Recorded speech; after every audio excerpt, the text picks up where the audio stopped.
If you're thinking about moving to Chicago and Lincoln Square keeps showing up on your radar, this is the video you want to watch before you make any decisions. Lincoln Square is one of those neighborhoods that people fall in love with the first time they visit. The architecture, the vibe, the Old Town School of Folk Music, Giddings Plaza, the restaurants. It has a lot going for it. So today, you're getting the full honest picture, the pros, the cons, and everything in between. And be sure to stick until the end because there's one thing about Lincoln Square that almost nobody talks about, and it's the thing I see catch buyers off guard every single time. I'm Savic. My team and I specialize in helping busy professionals just like you make their move to Chicago. And whether you're moving in 6 days or 6 months, we'd love to help you make a smooth move to Chicago. Covering this neighborhood from the outside, my physical office has been right here on Lincoln and Wilson for 17 years. I know every block. I watched how this neighborhood changes with seasons, and I've had a front row seat to how much it has transformed over the years. Before we get into it, a quick word on where Lincoln Square actually sits. It's on Chicago's far north side, roughly bounded by Foster Avenue to the north, Montrose to the south, Ravenswood Avenue to the east, and Chicago River to the west.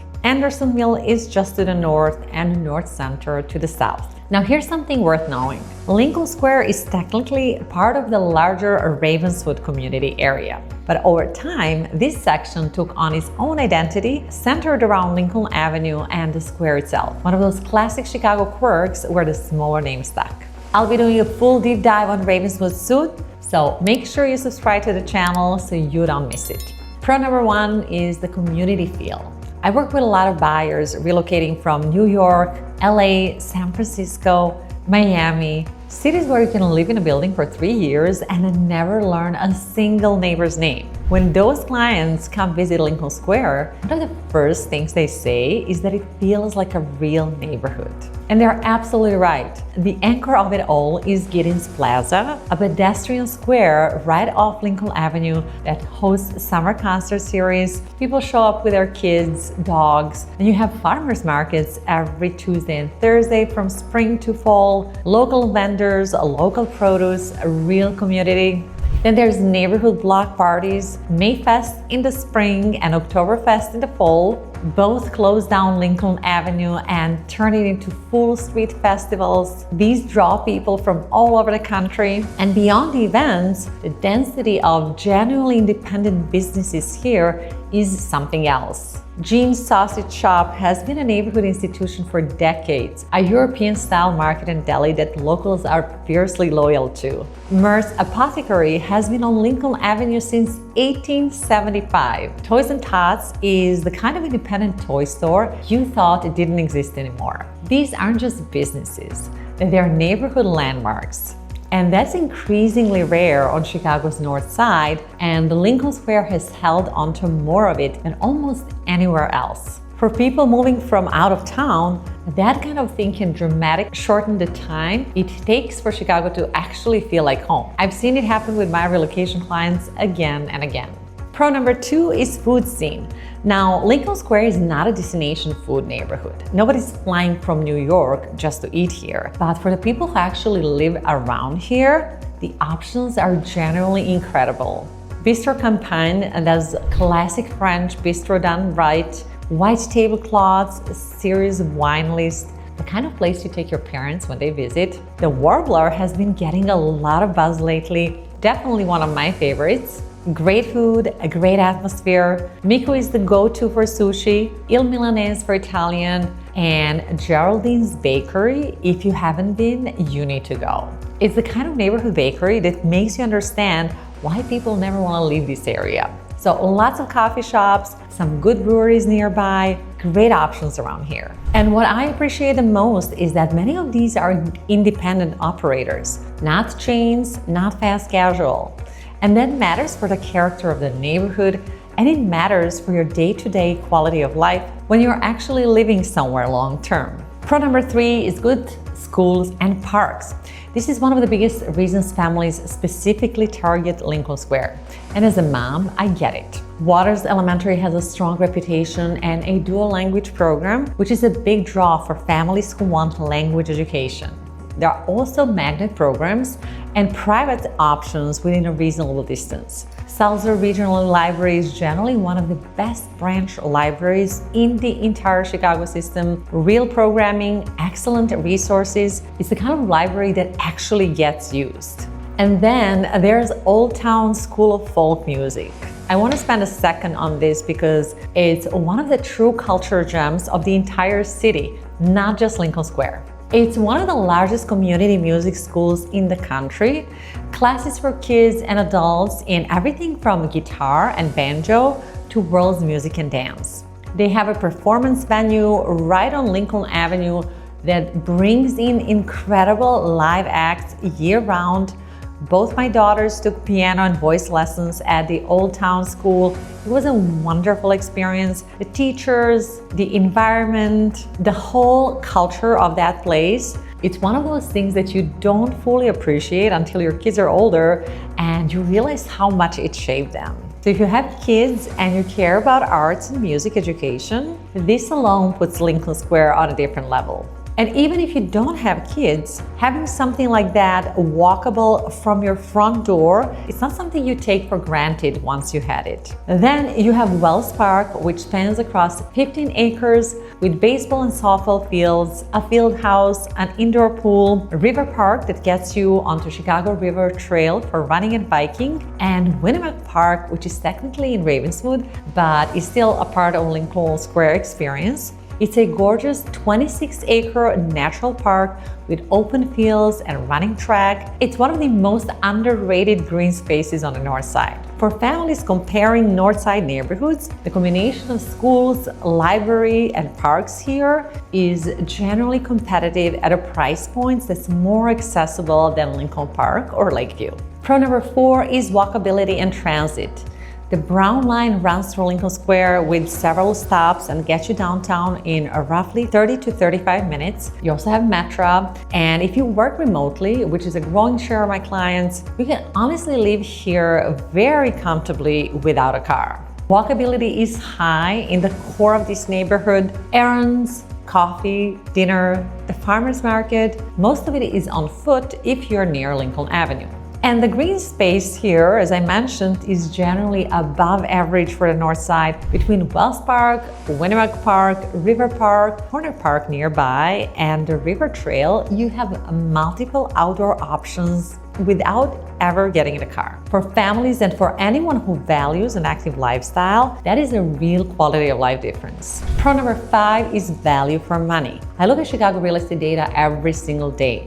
So let me give you some honest context here.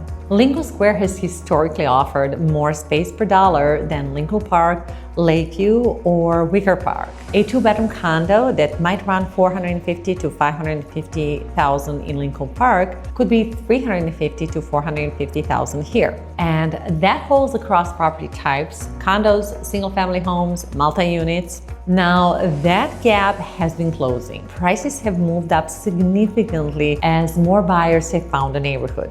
But a relative value story still holds. And the housing stock here is older graystones, vintage 2-flats, classic Chicago courtyard buildings. So way more character than comparable priced new construction in trendier areas. For buyers, Lincoln Square is still a real opportunity. Northside quality of life at a price point that hasn't fully caught up yet. Now, let's talk about the cons. This is not a nightlife neighborhood. I'd rather just be straight with you than have you move here and feel surprised. If going out on weekends or having bars and clubs walkable from your front door is important to your quality of life, Lincoln Square is probably not your neighborhood. I'm not saying that there are not good bars here, but this neighborhood goes to bed at a reasonable hour. It's definitely not a pre-game and then out until 2 a.m. And if you want that, getting on a Brown Line and heading to Lakeview, Wicker Park, Logan Square, of Andersonville, none of which are far, but you are going somewhere else. And for a lot of people watching this, families, remote workers, people have moved past that chapter of life. That's not a con at all. It's actually a feature.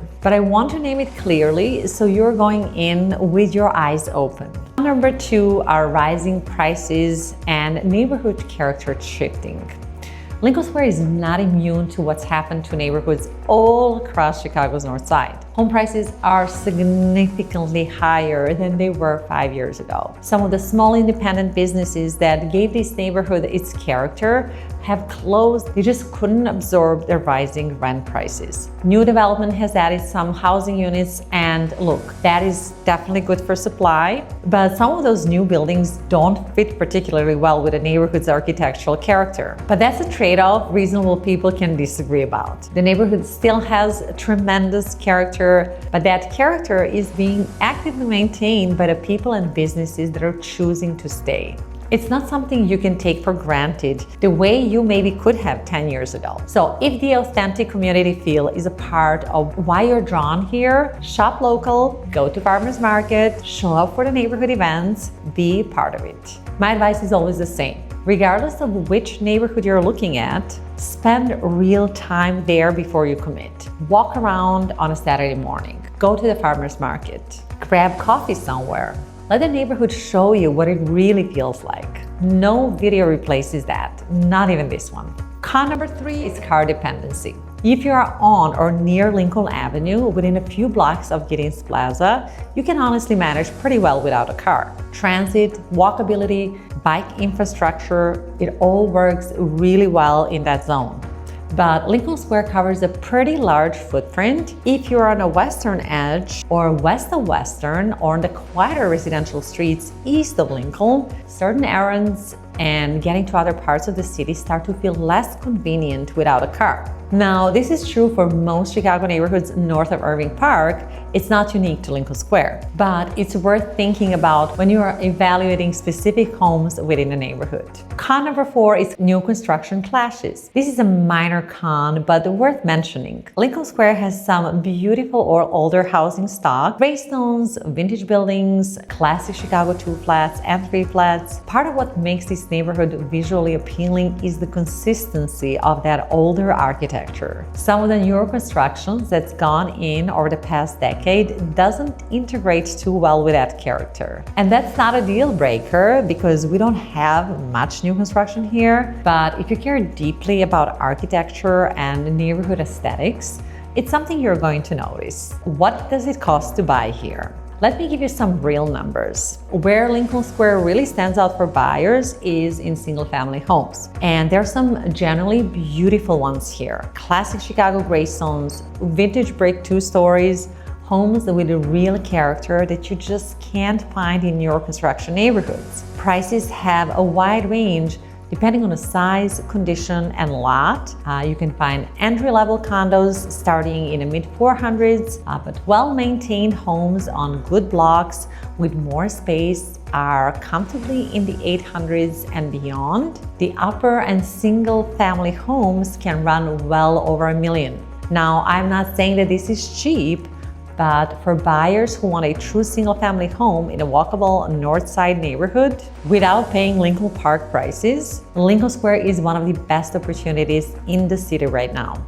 And one thing I always tell buyers, don't just look at the purchase price in isolation. Factor in property taxes, HOA fees if applicable, and the cost of any updates that a home needs. Chicago property taxes can be significant and they vary by neighborhood and property type. And if you're seriously looking at something in Lincoln Square, book a call with me. My contact info is on the screen. My team and I typically respond within less than 24 hours. That's a conversation that we will be happy to walk you through. Now, who is Lincoln Square for? Okay, let's bring all this together. As someone who's been doing business in this neighborhood for over 20 years and raised my family here, here's my honest read on who Lincoln Square is actually right for. It's a great fit for families, the schools, the parks, the library, community events, the relative affordability compared to Lincoln Park. It checks almost every box, especially if a dual language school is on your list. It's a great fit for people relocating to Chicago from other cities. The community feel here is really genuine, and that matters a lot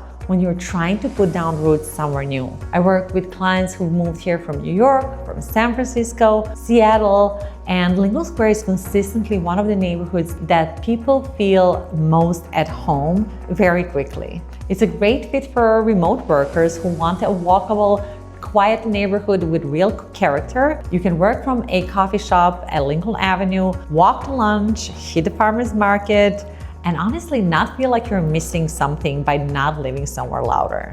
And it's a solid fit for buyers who want to build equity in a neighborhood that still has room to appreciate. The value story here isn't fully played out the way it has been in Lincoln Park or Wicker Park. Now, who is it probably not the right fit for? If nightlife proximity is a genuine priority, look at Lakeview, Wicker Park, Logan Square. If you want to be in the center of the action at all times, you might find Lincoln Square a little too settled. But none of these are wrong answers. Chicago is an incredible city exactly because it has neighborhoods for every kind of person and every chapter of life. And my job is to help you figure out which one is actually yours. And here's the thing that I promised you at the start, the one thing almost nobody talks about that I see catch buyers off guard every single time. Not all of the Lincoln Square is the same neighborhood. Where exactly you land within boundaries will determine whether you need a car, whether you feel that village energy, what school district you'll fall within, and honestly, whether you love living here or feel like something is off. Two people can both say they live in Lincoln Square and have a completely different day-to-day experiences. So if you're seriously considering buying here, before you fall in love with a specific property, come walk the block first. And that's my honest take on Lincoln Square. The good, the complicated, and everything in between. If you're thinking about moving to Lincoln Square or anywhere else in Chicago, I'd love to help. I've built a couple of free resources specifically for people going through this process. My Chicago Relocation Guide covers everything you need to know about the city's neighborhoods if you're coming from out of town. And my first-time home buyer course walks you through the entire process from financing all the way to the closing. Both are linked in the description, so be sure to grab those before you leave. I offer free consultations. Link is in the description. No high-pressure sales pitches, just an honest conversation.